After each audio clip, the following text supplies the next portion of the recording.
마태복음 6장 5절에서 8절입니다.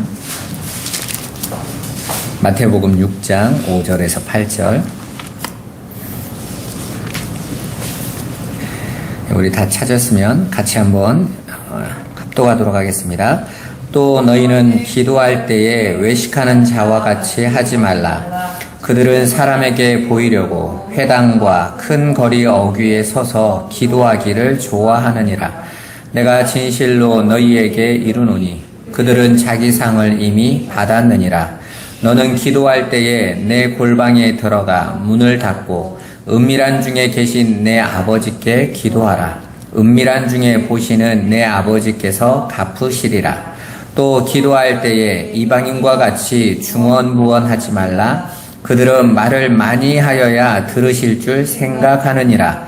그러므로 그들을 본받지 말라. 구하기 전에 너희에게 있어야 할 것을 하나님 너희 아버지께서 아시느니라. 아멘. 잠깐 기도하겠습니다. 살아계신 하나님 감사합니다. 오늘도 우리가 주의 앞에 모여 하나님께 예배하게 하심을 감사합니다.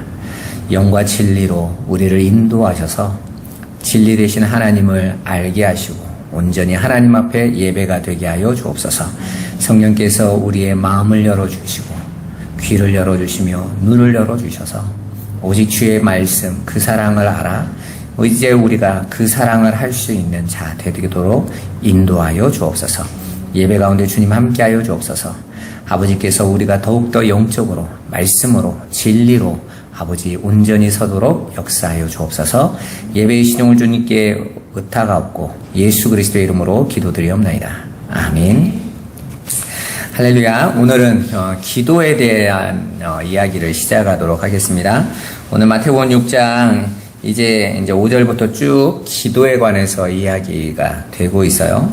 무엇보다도 우리가 참 기도를 많이 하고 한국 분들이 정말 신자들이 정말 기도하기를 쉬지 않는 새벽부터 철야 예배까지 있는 철야 기도회까지 하고 또 밤새워 특별 새벽 기도회 이렇게 기도가 참 많이 붙고 그렇게 기도하는 걸 좋아하는 민족이 한국 민족인데 정작 기도가 뭔지에 대해서는 이해가 잘 안 되고 있는 것 같아요. 저와 여러분들이 그 기도에 대한 올바른 이해가 오늘 서론적으로 해야 그 다음에 이제 주기도문 이렇게 예수님이 하신 말씀을 이해할 수 있어서 오늘 기도에 대한 올바른 이해부터 한번 살펴보도록 하겠습니다. 우리는 먼저 지난주에 오른편의 일은 왼편이 모르는 일에 대해서 말씀드렸죠. 진리, 하나님의 의에 관한 그 내용, 그 은밀한 것, 속의 것을 보지 못하고 겉의 것으로 전달되어지는 것을 하나님은 사랑이라고 말하지 않는다는 거예요. 우리가 보통 이웃을 사랑해라 라는 말씀을 들으면 제일 먼저 어떻게 하면 이웃을 물질적으로나 그렇게 헌신으로 이렇게 도와주고 그냥 감싸주고 이런 생각. 그래서 인사 잘하고 그럼 세상 사람들은 참 저 사람이 참 괜찮네 이렇게 볼 수 있지만 그게 이웃을 사랑하는 건 아니란 말이죠. 그게 무엇인지를 저와 여러분들이 좀 알았으면 좋겠습니다. 우리는 지난주에 하나님의 온전하신 사랑을 우리가 진리로 넘겨주는 데 있어서 주의해야 될 것에 대해서 계속해서 배웠죠.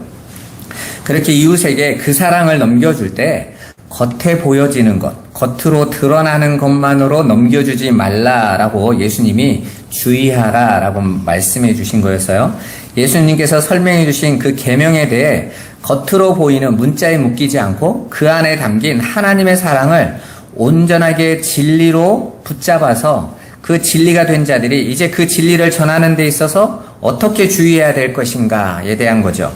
우리는 하나님의 복음, 진리를 전함에 있어서 자꾸 세상이 보고 기대하고 요구하는 것으로 그 진리를 보여주고 전달해주고 싶어하는 오류를 범하기 쉽습니다. 하나님의 사랑을 받지 못해 진리가 되지 못한 사람들은 그 하나님의 사랑의 그 실체, 그 안에 담겨져 있는 것들을 보지 못해요. 오직 밖으로 드러나는 것밖에는 인지하지 못하기 때문에 보여지고 만져지고 느껴지는 인간의 오감으로 전달되어지는 것만을 진리로 생각한단 말이죠. 그러다 보니까 자꾸 우리가 하나님이 진리로 가르쳐야 될 내용을 우리가 눈에 보이는 것으로 바꿔서, 아니, 그게 쉽게 전하는 거라고 우리는 자꾸 생각한단 말이에요.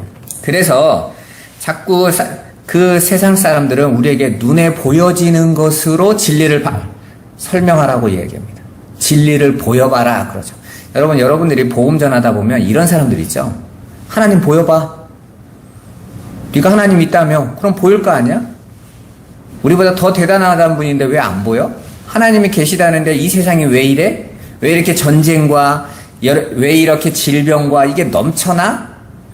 그런 사람들은 어떤 것으로 하나님을 알겠다라는 거예요? 그런 것들이 눈에 보여지는 것이 좋고 잘 되고 그런 육신의 것들로 내가 확인하고 감지 가능한 것들을 보여줘야 하나님을 믿겠다는 거죠.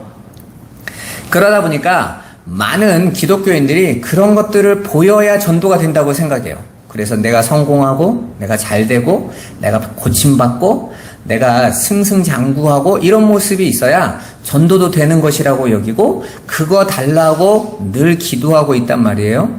그런데 예수님은 정반대의 말씀을 하신 거예요. 너희가 그 사랑을 전하는데 자꾸 세상이 요구하는 그 세상 영광으로 드러나는 것으로 전하지 않도록 주의해라 라고 말씀하고 있는 거예요. 예로 예수님이 들어주신 내용이 뭐였습니까? 11조에 관한 내용이었죠. 오늘날도 하나님이 요구하시는 11조의 내용을 대부분 신자들이 내가 가진 물질, 벌어들인 소득의 10분의 1은 하나님 것이기 때문에 그거 하나님께 드리고 10분의 9는 내가 쓰는 것 이렇게 생각하고 11조를 하나님이 요구하시는 사항이다라고 생각을 해요. 그래서 많은 사람들이 하나님이 무슨 그렇게 돈을 밝히냐 이렇게 말씀하는 분들이 굉장히 많아요. 믿지 않는 분들 중에서. 그런데 그건 우리 교회의 책임이 아주 큽니다. 11조에 대한 그 겉에 보여지는 것, 구약에서는 다 그렇게 겉에 보여지는 것으로 복음을 설명해 주셨어요. 왜냐하면 이해할 수 없기 때문에.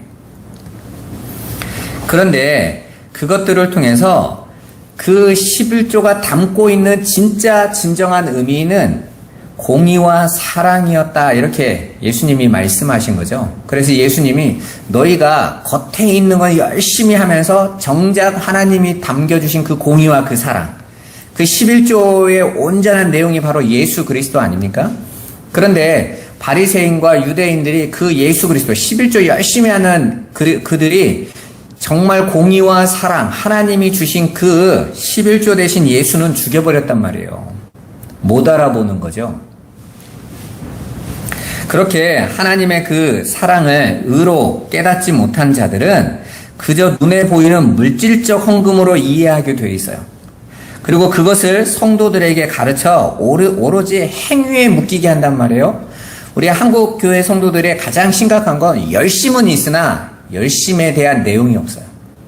그냥 그 자신이 가지고 있는 그 열심의 행위를 경쟁하듯이 잘해서 하나님 앞에 인정받겠다고 가는 거예요. 그건요, 겉의 것을 부지런히 함으로 속의 것은 놓쳐버리는 것과 똑같다라고 예수님이 말씀하신 그 내용이란 말입니다.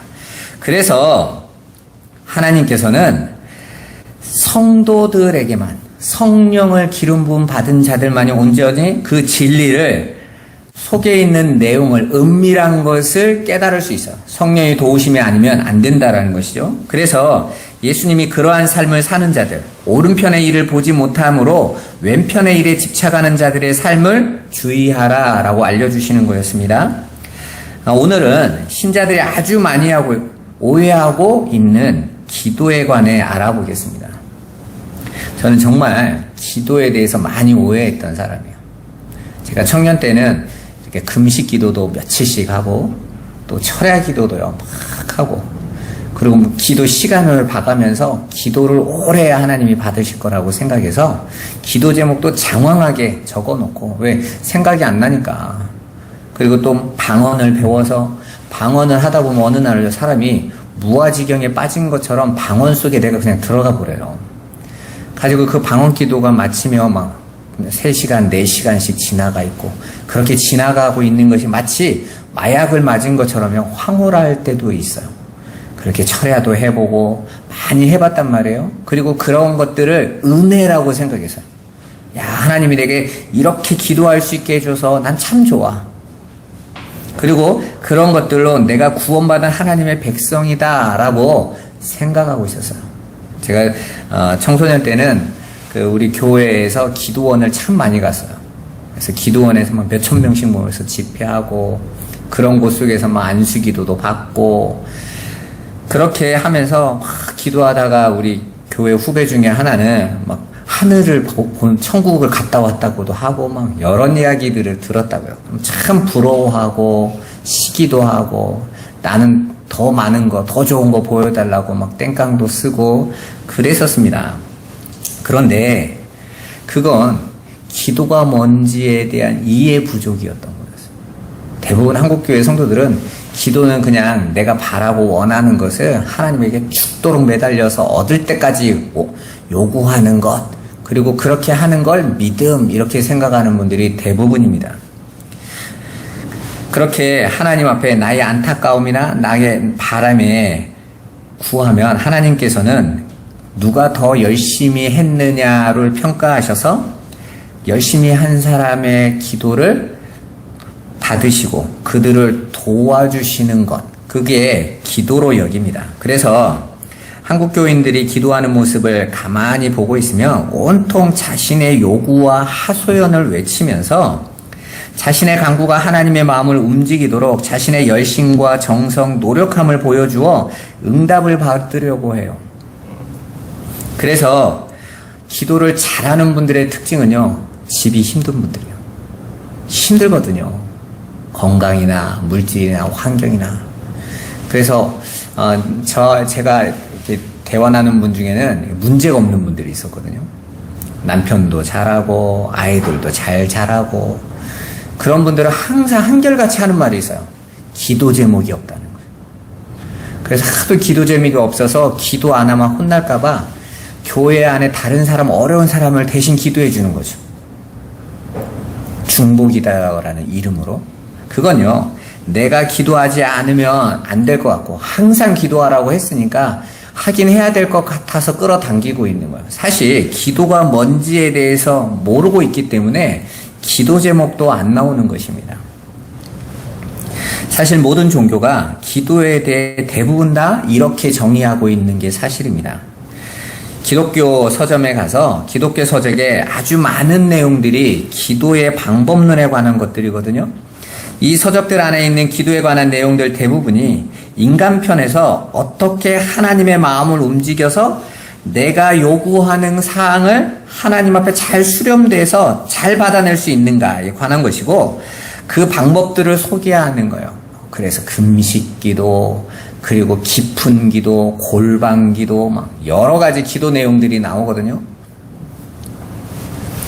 그 속에서 기도하는 자의 마음가짐에서부터 장소, 어떤 장소에서 기도해야 응답이 잘 되나, 아니면 얼만큼 시간을 들여야 되나, 아니면 어떻게 내가 행함으로 내가 기도에 응답받을 자격을 갖추냐, 그게 실은 전도나 예배, 헌신 이런 것들이 다 내가 기도 응답 받을 자격 갖춤에 들어가 있다라고 생각하는 거 아닙니까?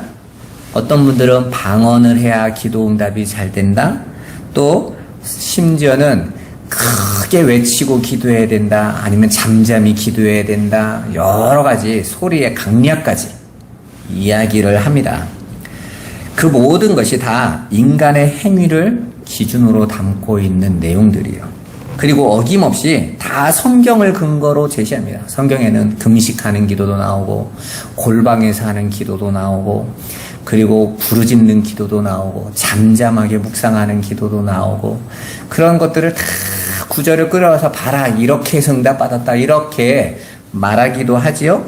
그리고 이 모든 기도의 방법론에서 자신들의 방법이 옳다는 것을 이제 눈에 보이는 증거들, 그런 증인들, 누가 이렇게 기도했더니 이렇게 응답을 받았다, 이렇게 고침을 받고, 이렇게 성공했고, 이렇게 회복되어지고, 이렇게 자녀가 다시 어둠에서 돌아왔고, 이런 것들을 증거로 제시하죠.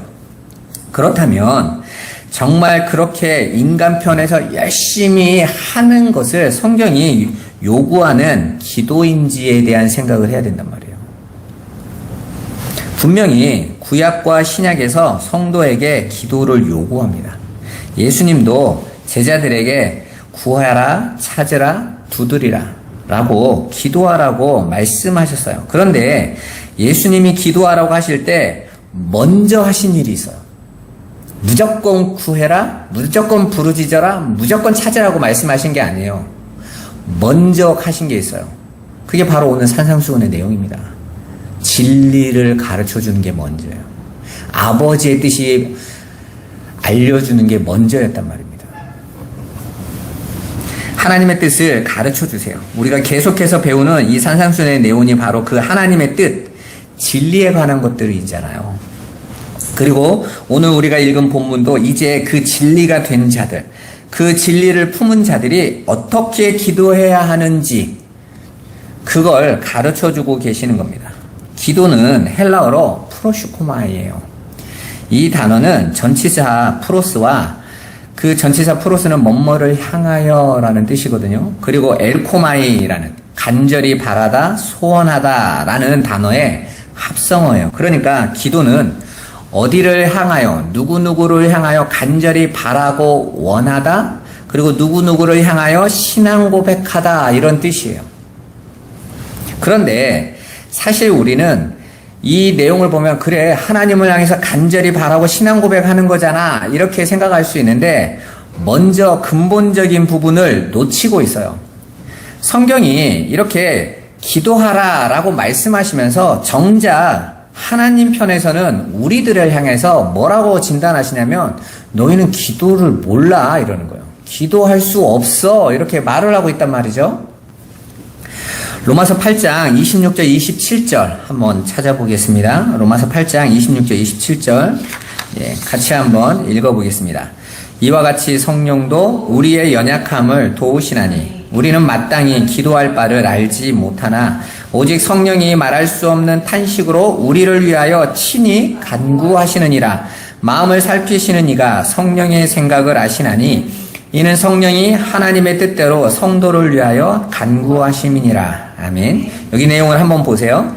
인간의 연약함에 대해서 하나님 편에서 뭐라고 말하냐면 마땅히 기도할 것이 무엇인지 모르는 것 이렇게 말을 하고 있어요. 그러니까 우리가 연약하다라고 하신 그 연약함이 기도가 뭔지, 기도를 무엇을 구해야 되는지 모르고 있다라는 거예요. 이상하죠? 분명히 우리는 기도 열심히 하고 있는데 하나님은 우리에게 기도를 못하는 것 이렇게 말을 하고 있는 거예요. 그러면 지금까지 우리가 내놓았던 열심의 기도, 내가 바람과 원함과 소원을 내가 수없이 많은 시간을 들여서 했던 기도는 대체 뭐라는 말입니까? 그건 알지 못하는 것, 그리고 전혀 상관없는 것을 구하고 있었다는 거죠. 그냥 외치고 있었다라는 거예요. 그건 하나님 앞에서는 실은 군중의 소음이나 똑같아요. 나중에 여기서 말하겠지만 중언부언하는 거거든요. 전혀 알아듣지 못하는 소리로 그냥 자기 혼자 떠들고 있는 것에 불과하단 말입니다. 그래서 성령이 우리의 연약함을 도와주셔야 된다는 거예요. 근데 어떻게 도와주십니까? 성령이 어떤 분이세요? 성령은 예수님이 말씀하시죠. 그분은 진리의 영이다. 진리라는 거죠. 진리. 진리의 말씀이신 분. 그러니까 진리의 말씀이라는 것은 하나님의 뜻을 온전히 가지고 계신 그 뜻, 그것 자체이신 분이라는 거예요. 그 성령이 하나님 앞에서 우리로 해서 친히 간구해 주신다 이렇게 말씀하세요. 여기서 간구하다라는 이 단어는 그냥 간절히 하나님에게 제가 기도할 줄 모르니까 하나님이 이해하세요. 그리고 내가 제 마음을 알아서 내가 대신 기도해 줄게요. 이런 뜻이 아니라 중재하다라는 뜻이에요. 중보하다. 그러니까 이런 거죠. 성령께서 아버지의 마음을, 아버지의 뜻을 우리에게 가르쳐 주시는 거예요. 알려주시는 거예요. 깨닫게 해주시는 거예요.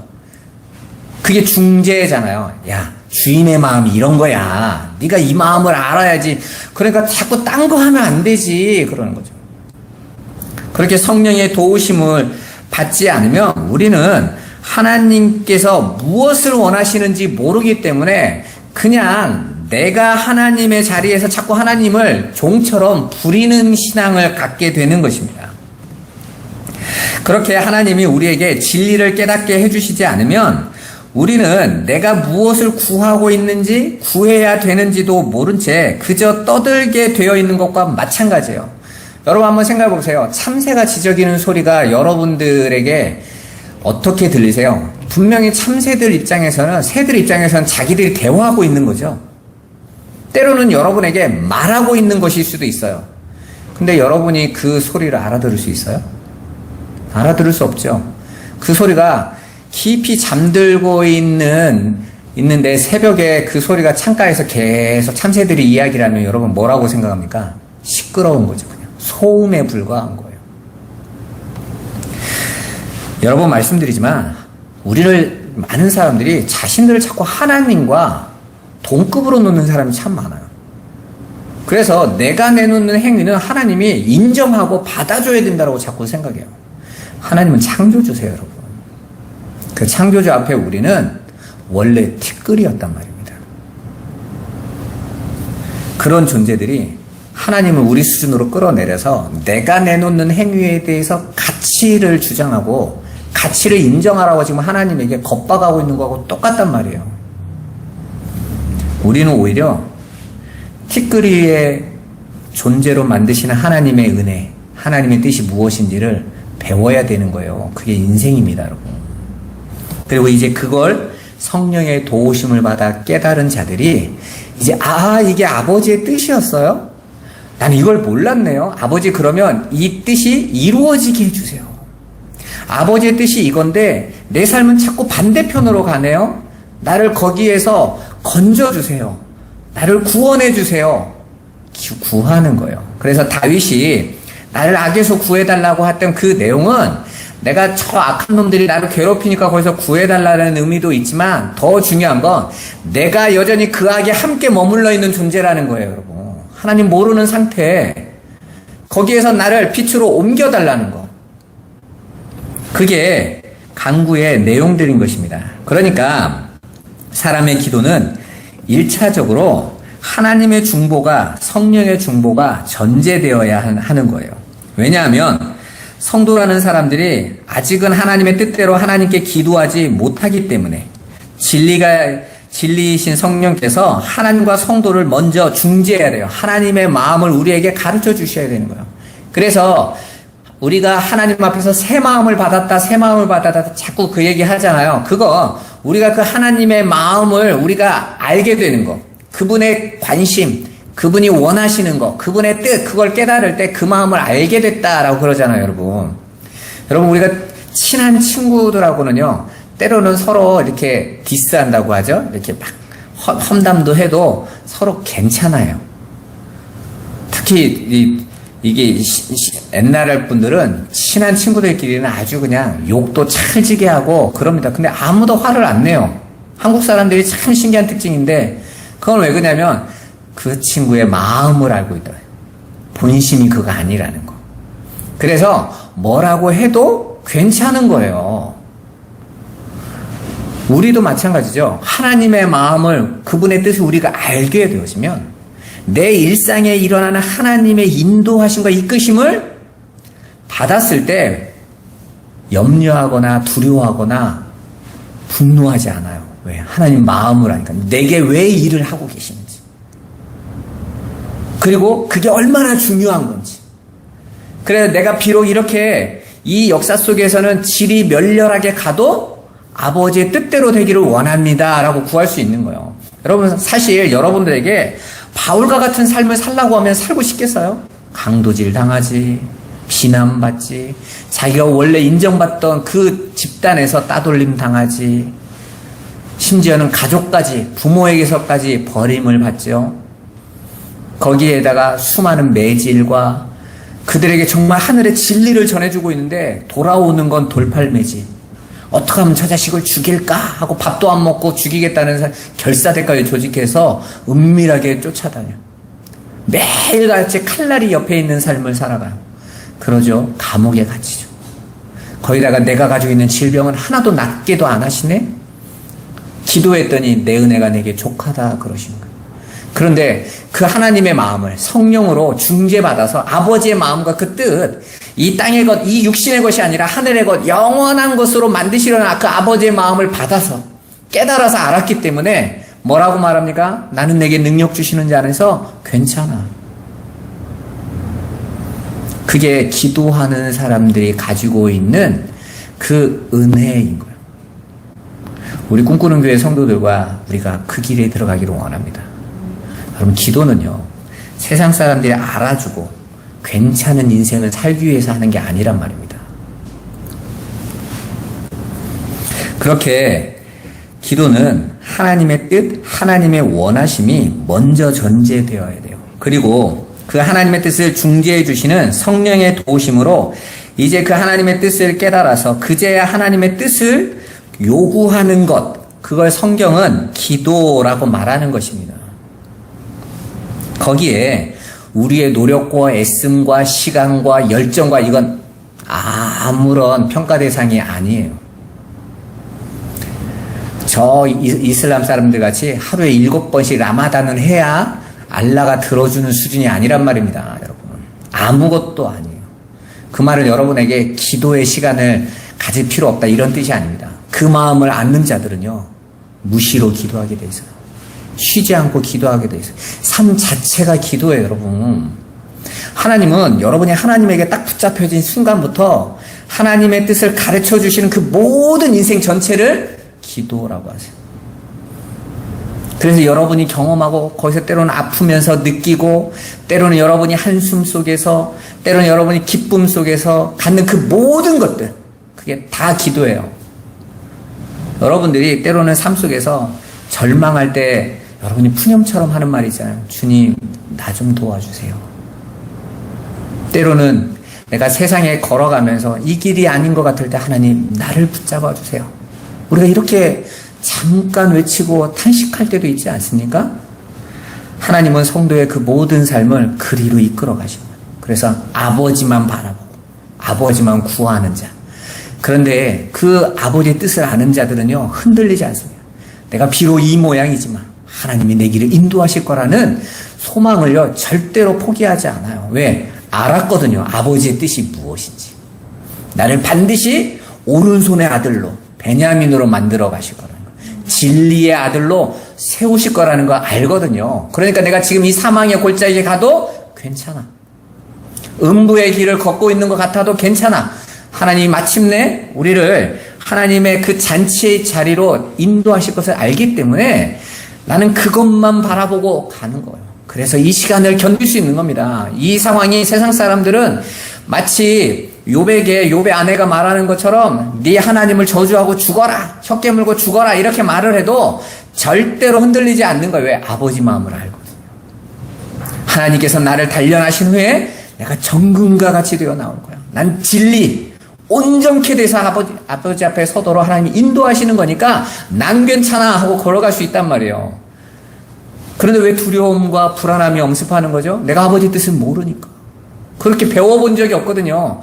모든 것이 나의 열심을 바탕으로 한 신앙이었기 때문에 조금만 어렵고 문제가 오면 두려운 거예요. 불안한 겁니다.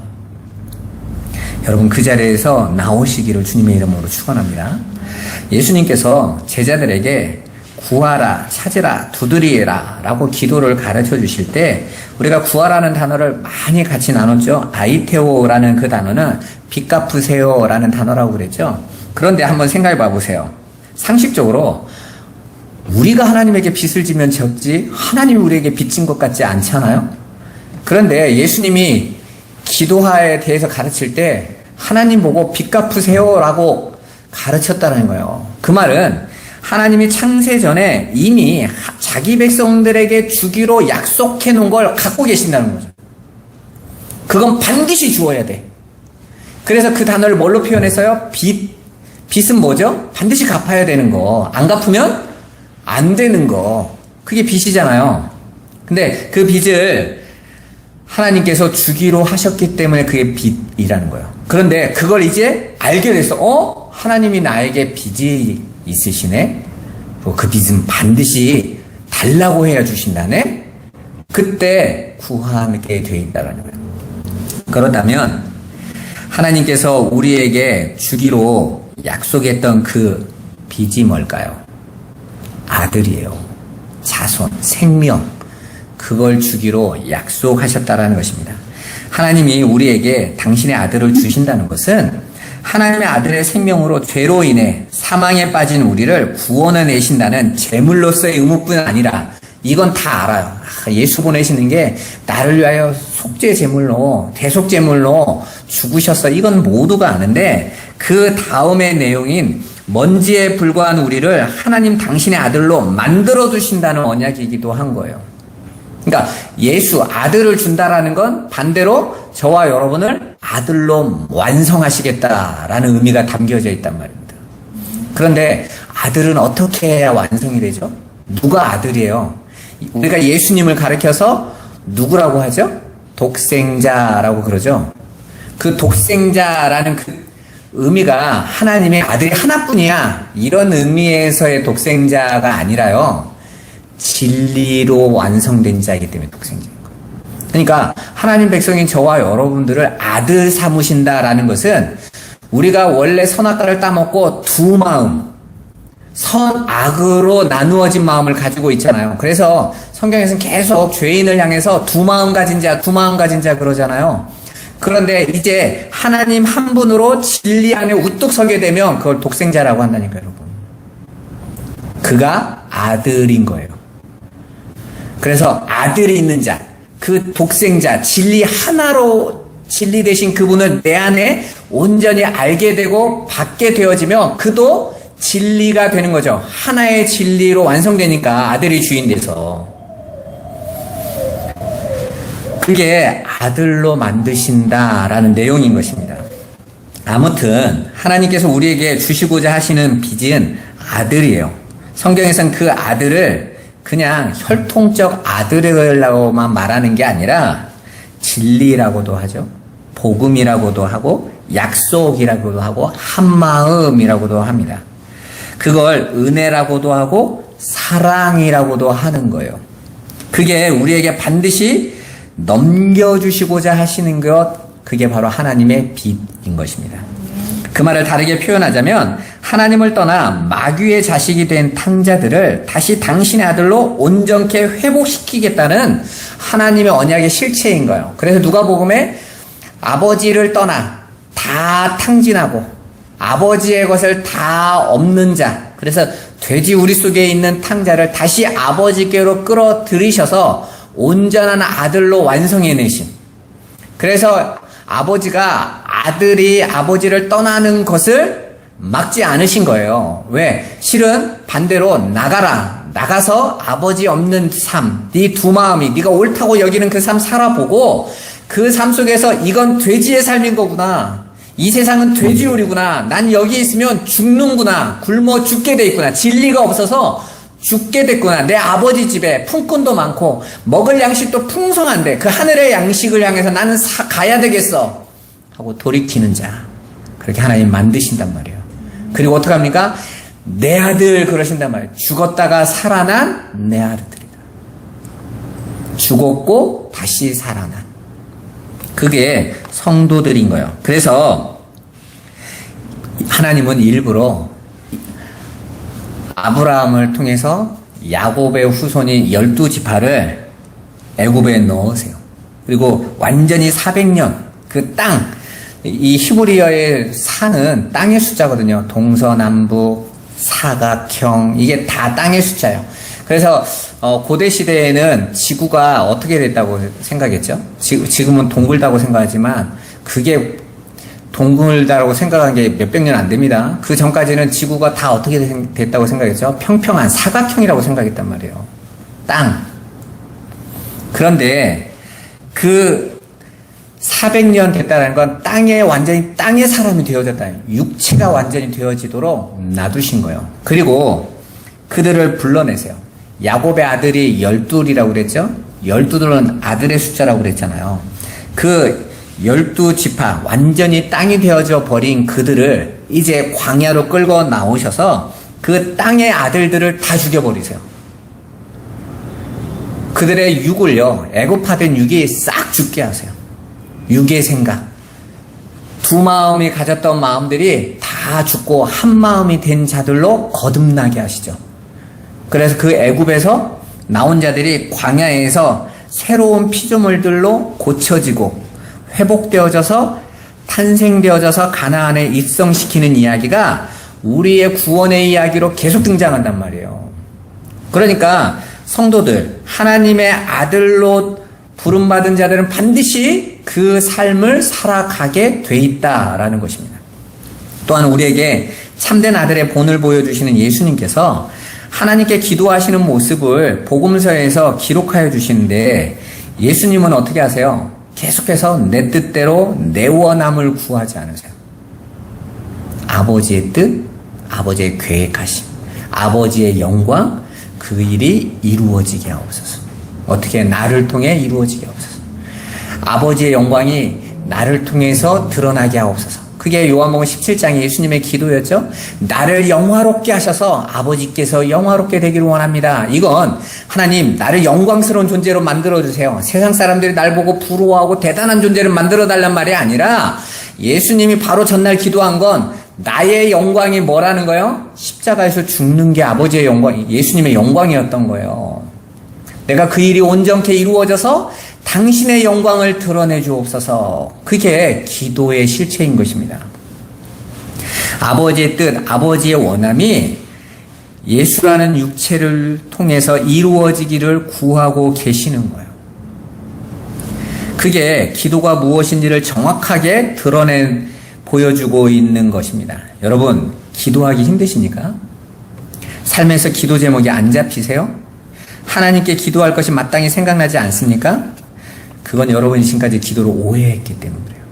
아니, 사실은 여러분이 뭘 구해야 되는지도 몰랐던 거예요. 성령의 도우심을 간구하셔야 해요. 우리가 바로 전에 찬양했던 것처럼 우리는 그런 걸 위해서 구해야 된단 말입니다. 막혀진 내 귀, 감겨진 내 눈, 닫혀진 내 마음, 그것들을 성령으로 중재하셔서 이제 그 진리를 우리가 알아서 이제 구할 수 있고, 그걸 듣고 본 자들은 그걸 하나님 앞에 갚으세요. 나에게 이렇게 하신다고 그랬잖아요. 나를 온전히 하늘의 것으로, 위의 것으로 만드시겠다고 하셨잖아요. 그 예수 그리스도 안에서 그 진리대로 나의 옛사람이 하나하나 십자가에 못 박히고 오직 주의 영광만 나타나기를 원합니다. 그런 삶을 저와 여러분들이 구할 수 있게 되는 것입니다. 성령이 오심은 그렇게 우리에게 아버지의 뜻을 아들에게, 우리 마음의 소원을 담아서 그 아버지의 뜻을 우리가 하나님께 다시 기도하게 하시기 위함이에요. 그래서 빌립보서에 뭐라고 말합니까? 하나님께서 성령으로 우리 안에 소원을 담아두셨다 그러잖아요. 그 성령이 우리에게 가르쳐 주시면 우리 안에 소원이 담기는 거라니까요. 모든 사람한테 전도해서 내가 하나님 나라를 확장해야지, 이게 소원이 아니에요. 아버지의 소원은 내가 온전한 아들로 세워지는 거예요. 진리 안에 세워지는 거예요. 그래서 십자가라는 그 단어가 기둥이라는 뜻이라고 그랬죠. 기둥이라는 것은 성경에서 항상 진리를 상징해요. 그러니까 십자가에 못 박힌다라는 말은 다른 말로 하면 뭘까요? 진리에 딱 선다는 거예요. 진리가 뭔지를 알게 되는 거예요. 그럼 예수님이 뭐라고 말합니까? 진리를 알면 진리가 너희를 자유롭게 할 거예요. 여러분, 인생의 무게 때문에 여러분 불안하고 떨리십니까? 여러분, 진리 안에 서세요. 그리고 그 진리를 구하십시오. 때로는 여러분 자신에게 실망할 일들이 오히려 은혜의 시간이에요. 우리는 그 시간들을 하루하루 겪어가면서 우리의 마음을 하나님께 확정하는 겁니다. 아버지의 뜻이 이루어지기를 구하는 거예요. 그러니까 당연히 하나님의 뜻을 성경에서 자세히 배워야겠죠.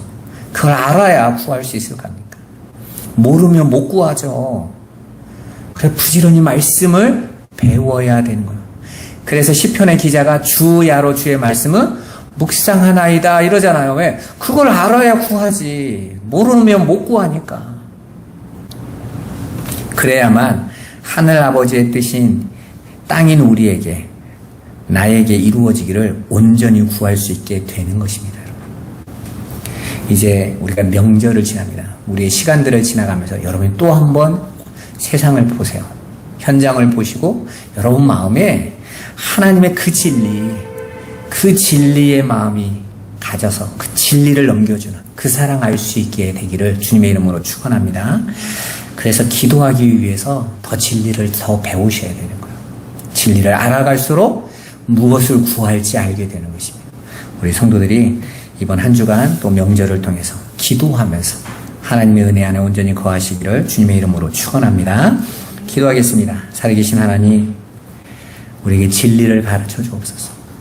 성령께서 우리를 인도하셔서 아버지의 마음을 우리에게 담아주시고 그 소원 온전히 알아서 이제 우리가 온전히 주님께서 일하고자 하시는 뜻을 온전히 순종하며 나가게 하옵소서. 예수님이 당신을 따라오라고 말씀하시면서 나를 부인해라 이렇게 말씀하셨어요. 그렇게 우리는 십자가에서 나라는 존재가 아무것도 아님을 발견하고 오직 예수 그리스도의 은혜만을 구하는 자, 그 십자가의 의만 의지하는 자, 또 그 십자가의 의만 온전하게 가르쳐지고 전파하는 자로 서게 하여 주옵소서. 예수 그리스도의 이름으로 기도드리옵나이다. 아멘.